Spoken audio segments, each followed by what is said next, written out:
नमो अरिहन्ताणं नमो सिद्धाणं नमो आयर्याणं नमो वत्सायाणं नमो ये सर्वसाहुणम्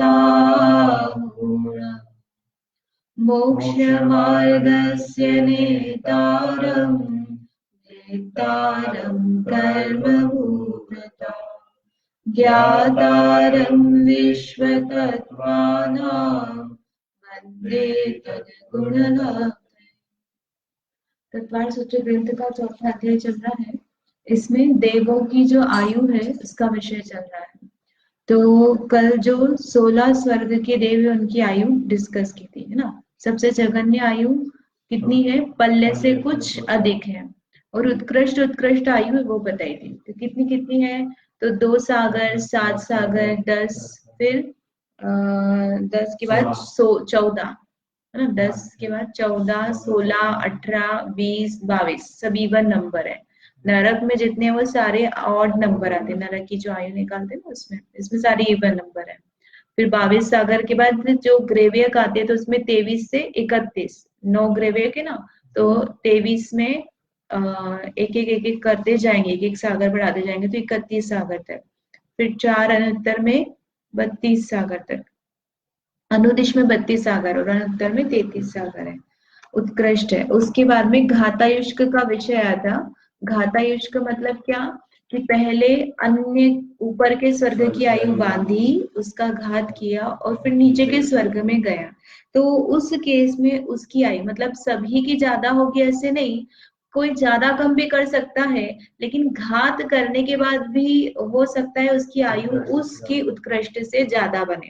यानी सागरोपम अधिके कहा, जैसे सूत्र में जगह जगह जो आया है, तो वहां पर किसकी ज्यादा रहेगी? जिसने आयु का घात किया उसकी ज्यादा बनेगी। सामान्य से यदि उसने पहले दूसरे स्वर्ग की ही बांधी है तो वो 2 सागर से ज्यादा की नहीं बांध सकते, है ना। इसमें फिर 2 भेद किए थे, सम्यक दृष्टि और मिथ्या दृष्टि। तो जो सम्यक दृष्टि मिथ्या दृष्टि दोनों ही लगभग आधा सागर जितनी अधिक आयु उनकी हो सकती है घात करने के बाद भी।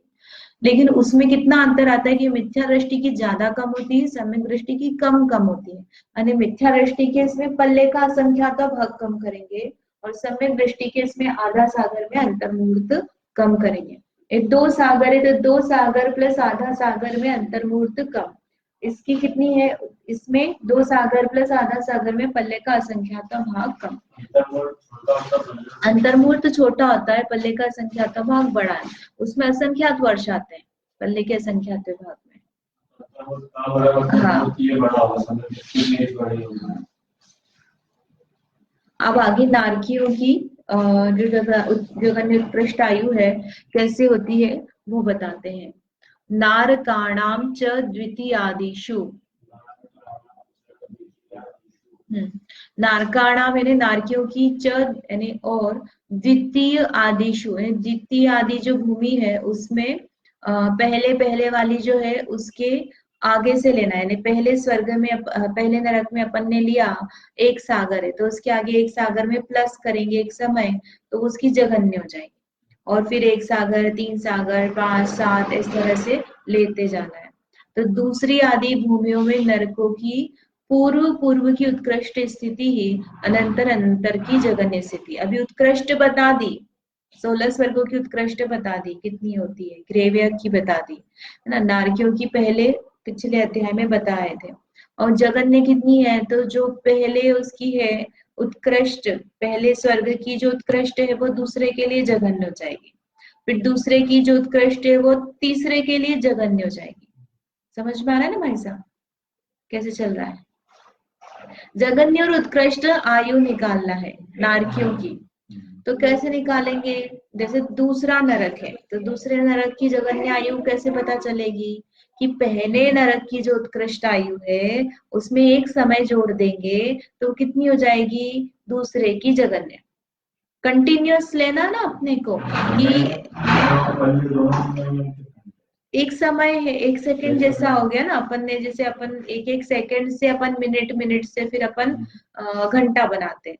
तो एक एक समय से मुहूर्त बनता है, मुहूर्त से फिर दिन बनता है, दिन से फिर वर्ष, वर्ष से फिर ऐसे असंख्यात वर्ष। तो पल्ले तो बहुत बड़ा हो जाता है। तो यहाँ पर तो अपन जो स्थिति ले रहे हैं वो सागरों में ले रहे हैं, पल्ले से भी बड़ा है। लेकिन पल एक सागर है, उसमें आगे का यदि एक समय अपन आगे गिनती करेंगे तो एक समय जोड़ेंगे, फिर 2 समय जोड़ेंगे, तो ऐसे एक एक समय आयु अधिक अधिक बढ़ती जाएगी। तो अलग अलग नरकों में जगन्य उत्कृष्ट आयु कैसे निकाली कि उत्कृष्ट आयु सूत्र में बता दी है। और जगन्य कैसे निकाला, 7वें नरक की जगन्य आयु निकालनी है तो छठे नरक में जो आखिरी आयु है उत्कृष्ट, उसमें आप एक समय जोड़ दो तो 7वें की जगन्य आ जाएगी। पटल के हिसाब से चलेगी इसमें भी आयु। जैसे पहले नरक है तो पहले नरक में 10,000 वर्ष की जो आयु है पहले पटल में रहेगी, और जो 1000 एक सागर की बोल रहे हैं वो 13वें पटल में रहेगी। 13 पटल है ना, तो पहले से 13वें पटल तक आयु बढ़ती जाएगी। तो पहला पटल है 10,000, तो दूसरा पटल है उसकी जगह में 10,000 प्लस 1 समय। हाँ, अपन 10,000 से कुछ अधिक समय और भी लेंगे, उसमें 10,000 से शुरू होती है ना, तो सभी की 10,000 होगी पहले पटल में, ऐसा नहीं है। 10,000 से उसमें दूसरे वाला जो पटल है उसकी जो लिमिट है उससे कम तक, मतलब उसमें सब में रेंज बन जाएगी हर एक में। पहले पटल की उत्कृष्ट आयु देखनी पड़ेगी, मुझे याद नहीं। तो वो जो उत्कृष्ट आयु है तो वो उतनी पूरी रेंज हो गई ना पहले पटल में कि 10,000 से इतने तक होगी। फिर दूसरे पटल में होगा तो वो जो पहले पटल की उत्कृष्ट है उसमें जब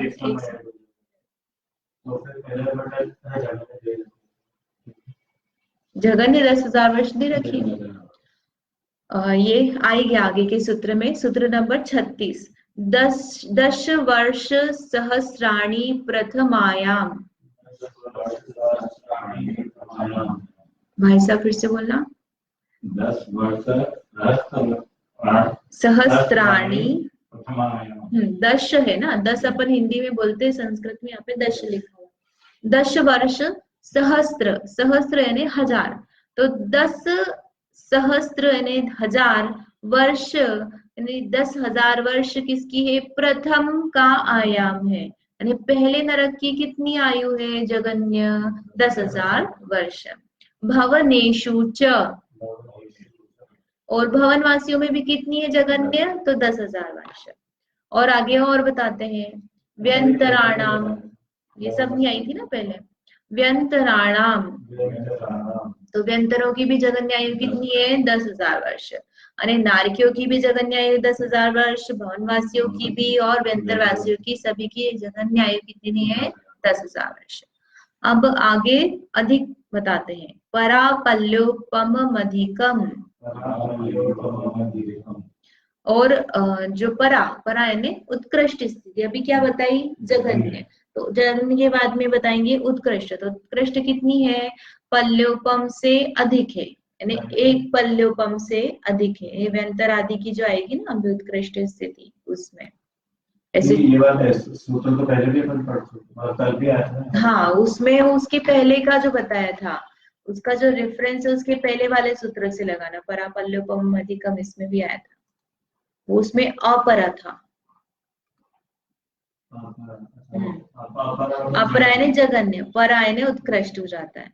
तो सबसे छोटा सूत्र जो है पूरे सूत्र जी में वो ये वाला सूत्र है ना, भवनेषु व्यंतराणा, व्यंतराणा। इससे और भी नाणो आता है, नाणो में तो 2 ही अक्षर आते हैं तो वो सबसे छोटा बन जाता है। और परापल्योपम अधिकम, ये दूसरा अपन रिपीट बोल सकते हैं, एक शब्द का अंतर है और दोनों सूत्र सेम है, अपरा और इसमें परा, इस तरह से बनता है। ज्योतिष काणाम च, अब ज्योतिषियों की कितनी है, तो ज्योतिषियों की भी उत्कृष्ट स्थिति साधिक पल्योपम है। और सूत्र पढ़ लेते हैं, फिर सबकी अपन डिटेल में देख लेंगे। तदष्ट भागो पराम, तो ज्योतिषियों की अपरा है ना, अ लिखा है यहाँ पे साइलेंट में, तो ऊपर अपरा यानी क्या होता है, जगन्य। तो ज्योतिषियों की जो जगन्य आयु है कितनी है, अभी पीछे क्या बताइए, उत्कृष्ट आयु थी, तो कितनी बताई, एक पल्ले पर, नहीं जगन्य 10,000 बताई थी, अभी ज्योतिषियों की नहीं बताई। व्यंतर की, भवनवासी की और नारकियों की बताई है। ज्योतिषियों की अब बता रहे, तो ज्योतिषियों की उत्कृष्ट तो कितनी बताई है, एक पल्लवम से अधिक है। तो जगन्य बता रहे कितनी है, तो पल्ले का 8वां भाग है। उत्कृष्ट स्थिति जितनी है, जितनी भी जो जो उसकी अपनी अपनी रहेगी, उसका आप 8वां भाग कर दो। ज्योतिषी में अपन 5 भेद करेंगे ना। और किसकी बची है, तो लोकांतिक देवों की अलग से बताते हैं, क्योंकि उनकी सबकी एक जैसी, जैसे सर्वार्थ सिद्धि के देवों की सबकी आयु एक जैसी है, इसी प्रकार से इन सब की भी एक जैसी है। तो वो यहाँ पर बताते हैं, लोकांतिक नामाष्टौ सागरोपमाणि सर्वेषाम।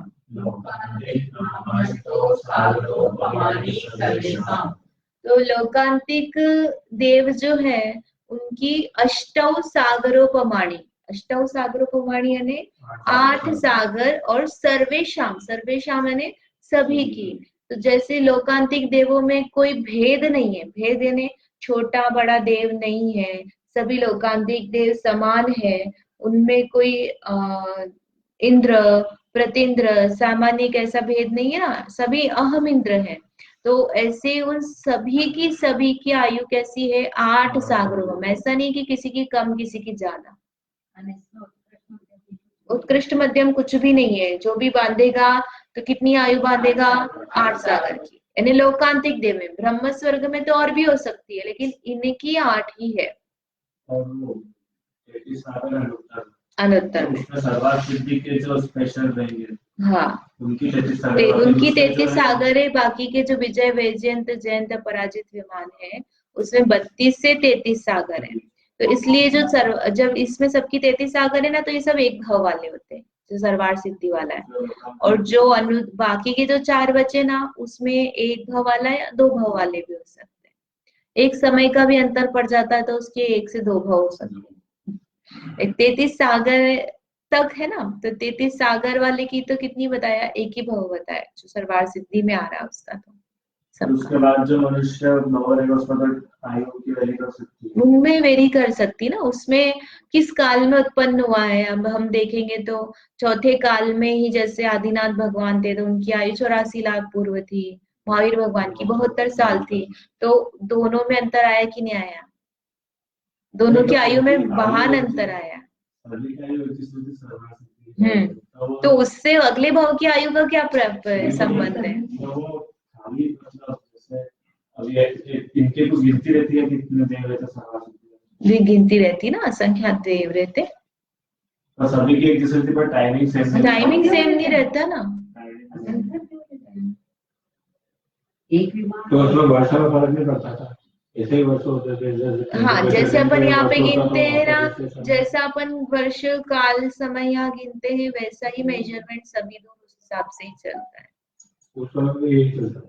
उस समय वहां पे तो दिन रात का भेद होता नहीं है, स्वर्गों में तो दिन ही दिन होता है।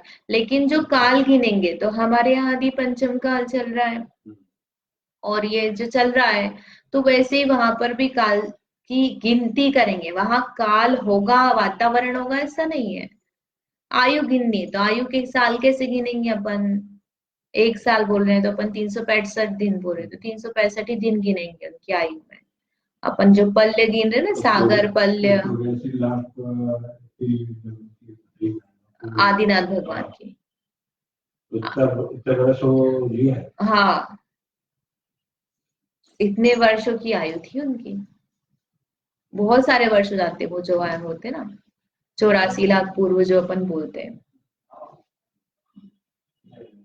ठीक है, और इसमें जो सूत्र में पढ़ा है वही बता रहे। तो 10-10 हजार वर्ष की जगन्य आयु किसकी है, भवनवासी, व्यंतर, ज्योतिषी। बेसिकली जो भवंत्रिक बोलते हैं ना, ये क्या है, ये तीनों भवंत्रिक है।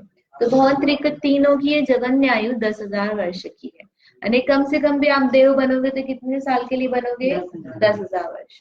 तो देव बनने के लिए बहुत ज्यादा नहीं करना पड़ता है, यूं ही आप बन सकते हो, हल्के फुल्के वाले जो देव हैं। और फिर उसमें उत्कृष्ट बनेंगे, तो उत्कृष्ट में कौन कौन सी स्थिति है, एक सागर किसकी है, भवनवासी की। ये कल अपन ने देखा था ना, असुर कुमार देव है तो उनकी 1 सागर होती है। फिर 3 सागर, 2.5 सागर, 3 पल्ले, 2, हाँ 2.5 पल्ले, 2 पल्ले, 1.5 पल्ले, ऐसे करके कम कम हुई है। फिर व्यंतर जो है, तो व्यंतरों की एक पल्ले से ज्यादा नहीं होती। कोई भी व्यंतर हो, कितना भी ग्रेट हो, ग्रेट मतलब उसकी अकॉर्डिंग, उसकी जो अपन 8 पोस्ट ले रहे हैं, तो उसमें एक पल्ले से ज्यादा उसकी आयु नहीं हो सकती है। जबकि मनुष्य तिरंचु की 3 पल्ले तक हो सकती है, भोग भूमि के जीव को यदि अपन देखें तो व्यंतर से तो ज्यादा आयु मनुष्य तिरंचु की हो गई, भोग भूमि के जीव। ये व्यंतर है ना, एक पल्ले वाले। और ज्योतिषी की कितनी है, तो उनकी एक पल्ले भी नहीं है, पल्ले का 8वां भाग। यानी सूर्य चंद्रमा की, इंद्र जो है उनकी आयु उत्कृष्ट बनेगी तो कितनी बनेगी, पल्ले में 8 का भाग दो, तो उसमें जितने वर्ष आएंगे, कितने वर्ष आएंगे, आएंगे तो असंख्यात, असंख्यात वर्ष ही है। लेकिन आप एक पल्ले के कंपैरिजन में ये करोगे तो बहुत कम हो गया, 8 भाग हो गए और उसमें से एक पोर्शन अपन ले रहे हैं, 8 भाग कर दिए, और 8 भाग करने के बाद में जो एक भाग बच रहा है, उतने वाले असंख्यात वर्ष उनकी आयु लेना है। अब यहाँ पर अलग अलग सबकी दी है, ज्योतिषी देव में आते हैं, ये सबकी अलग अलग दी हुई है डिटेल में, ये अपन ने देखी थी कल। वो ज्योतिष थोड़ी, वो तो उनके विमान है, उसके अंदर जो रहते हैं वो ज्योतिषी देवी है, उनका जो भाव है ना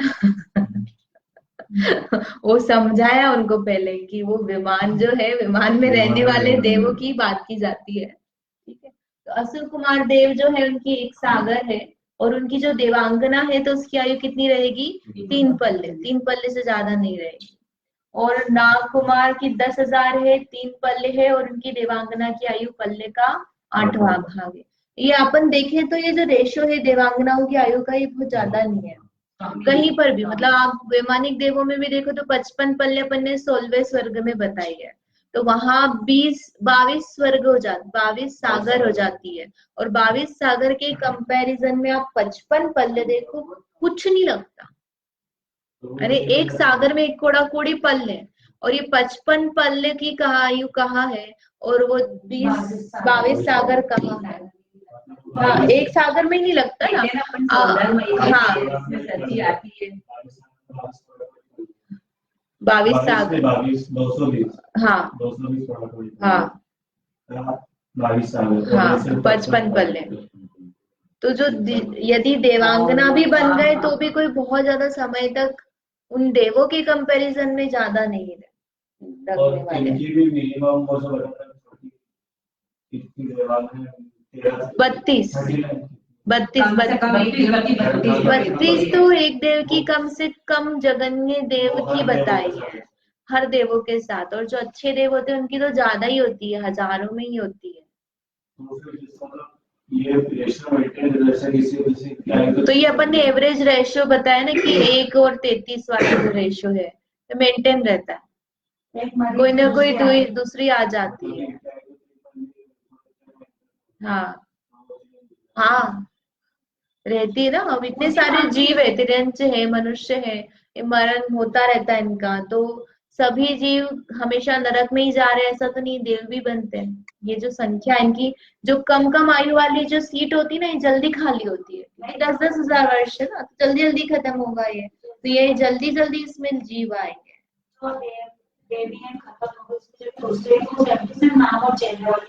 वो नहीं पता मुझे। नहीं, वो तो उसमें बताया आदिनाथ भगवान के में, जब वो नीलांजना के नीलांजना, वो तो बिक्री आदि भी कर ले उसी रूप से, तो पता नहीं चले, लेकिन उसी रूप वाली आती है ये मुझे नहीं पता। नंबर सेम रहते हैं, हाँ। और इवन वो देव चला जाए तो वो देवी बनी रहे, ऐसा भी हो सकता है। ऐसा नहीं कि देव की मृत्यु जाए तो देवियां भी मरेंगी इससे, वो दूसरा देव आता है, वो उनका भोग करता है। मतलब वहां पर उसको व्यभिचार नहीं माना जाता है, अपने यहाँ पर तो इसको, क्योंकि देव तो मृत्यु हो गई ना, अभी वो देवी की नहीं हुई है, तो देवी तो बनी रहेगी।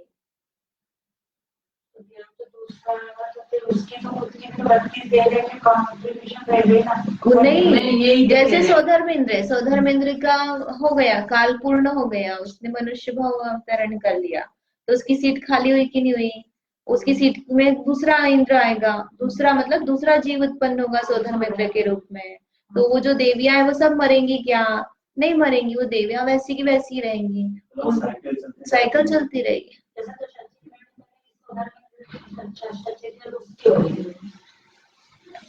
ठीक है, इस तरह से है। तो ये तो अपन ने देख लिया था यहाँ तक का, है ना, देवों का। फिर व्यंतरों का 10,000 वर्ष एक पल्य, और इनकी देवांगना की आयु है आधा पल्य। और ज्योतिषी में अलग अलग बताया है, ये देखना था, ये उसमें दिया हुआ नहीं सूत्र में। ज्योति भाभी, ज्योतिषी में कितनी बताई है? एक पल्ले से कुछ अधिक, है ना। पल्ले का 8वां भाग जो है वो जगन्य है, और पल्ले से कुछ अधिक है। तो वो पल्ले से अधिक कैसे है कि चंद्रमा, सूर्य, ग्रह, नक्षत्र और तारे हैं। तो इनमें जो सूर्य और चंद्र, नहीं, सूर्य की है कितनी, पल्ले प्लस 1000 वर्ष, चंद्रमा की पल्ले प्लस 1 वर्ष, और ग्रह की है पल्ले प्लस 100 वर्ष। यानी सब में पल्ले में कुछ जोड़ा है, बहुत ज्यादा नहीं जोड़ा है, गिनती के साल जोड़े हैं, इसलिए उसको साधिक पल्ले का है। पल्योपम अधिकम, ऐसा है ना सूत्र में। तो पल्ले से ये अधिक है, तो सामान्य से एक पल्ले कहा उत्कृष्ट में, लेकिन एग्जैक्ट एक पल्ले नहीं है, उससे थोड़ी थोड़ी ज्यादा है। और नक्षत्र और तारों की एक पल्ले भी नहीं है ना, आधा पल्ले और पल्ले का चौथा भाग है। और इनकी जगन्य में तो कितनी ली है, नक्षत्र तारों की पल्ले का 8वां भाग, और इन तीनों की पल्ले का चौथा भाग। यानी जगन्य कोई सूर्य चंद्रमा इसमें उत्पन्न हो रहा है, तो इतनी विशेषता है कि इनकी 10,000 वर्ष की आयु नहीं रहेगी, है ना। ये तीनों में अपन देख रहे हैं, कौन कौन में, व्यंतर, भवनवासी और व्यंतर। इसमें ज्योतिषी में कम से कम कितनी बताइए, पल्ले का 8वां भाग है। व्यंतर ज्योतिषी में 10,000 वर्ष लिखी ना, 10,000 वर्ष लिखी, देखनी पड़ेगी 10,000 वर्ष, क्योंकि कहीं दी नहीं है। देवांगनाओं की आयु का इनका आधी दी है, यहाँ पे कहीं पे भी 10,000 वर्ष नहीं दी है, तो 10,000 वर्ष आना नहीं चाहिए उसमें। पल्ले का जैसे चौथा भाग है, पल्ले का 8वां भाग है। पल्ले का चौथा भाग बड़ा है कि 8वां भाग बड़ा है? चौथा भाग है ना। छोटी, हाँ, छोटी संख्या से भाग देंगे तो बड़ी आएगी ना। तो जगन्य जो छोटी संख्या है वो यही है, तो पल्ले का 8वां भाग जो है वो जगन्य रूप से। 10,000 वर्ष जो यहाँ पे दिया हुआ नहीं है, सामान्य से अपन बोलते हैं ना 10,000 वर्ष जगन्य, तो इतनी तो इनको कम से कम आयु उनकी इतनी रहेगी। अपने देवों के आयु के आधे प्रमाण, तो आधे प्रमाण आधा प्रमाण ना, जैसे यहाँ एक पल्ले लिखा ज्योतिष के उत्कृष्ट, तो आधा पल्ले उत्कृष्ट ही बता रहे ना यहाँ पे। जैसे ये 3 पल्ले बताइए, तो 3 पल्ले उत्कृष्ट बताइए। सभी देवांगनाओं की आयु 3 पल्ले रहेगी ऐसा तो नहीं है। तो ऐसे ही यहाँ पर 1 पल्ले का अपन यहाँ आधा पल्ले बोलेंगे, तो सभी की आधा पल्ले रहेगी ऐसा नहीं है, लेकिन आधे पल्ले से ज्यादा किसी की नहीं होगी, इसका भाव ये है। जगन्य उत्कृष्ट का मतलब क्या है कि जैसे अभी कोई मनुष्य बना, तो मनुष्य बना तो कितनी आयु तक का मनुष्य बन सकता है? 120 साल तक।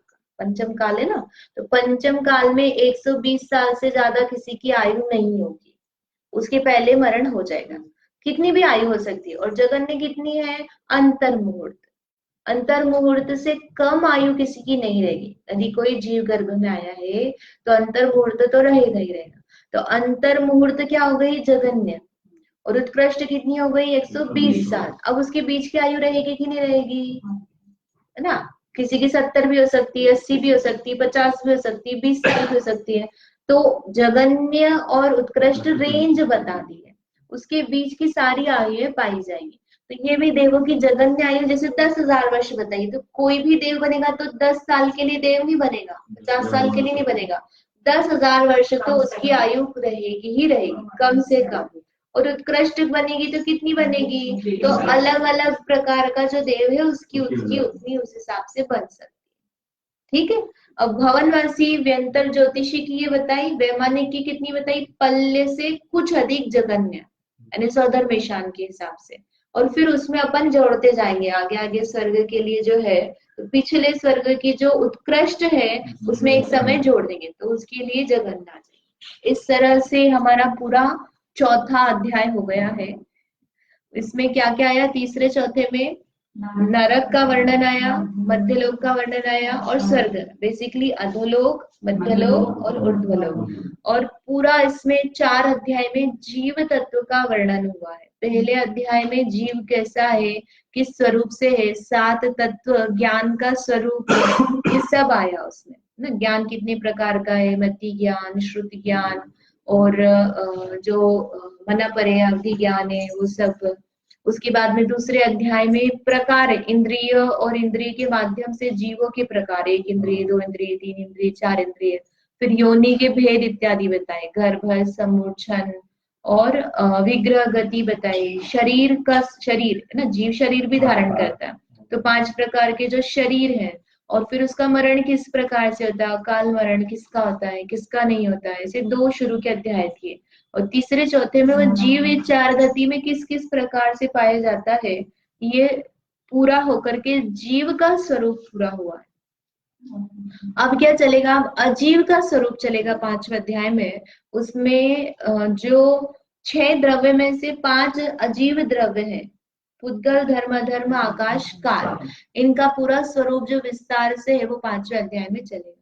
अब आगे की क्लास जो है उसका नोटिस आपको मैसेज भेज देंगे। बाहर जा रहे हैं तो फिर अभी क्लास लगेगी नहीं, ये अपना 4थे अध्याय तक पूरा हुआ है। छुट्टी रहेगी तो आप पढ़ना। एग्जाम टेस्ट कोई देगा तो फिर लेंगे।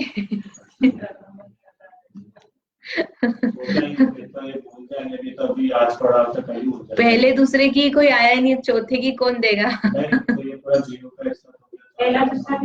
4 अध्याय की बजाय तो आप पहले का ही दे दो, वही बहुत है। मेरे पेपर तैयार कर रखा है, आप देना चाहो तो ठीक है। जावाणी के ज्ञान ते सुझे लोकालोक, सो वाणी मस्तक नमो सदा देत हूँ।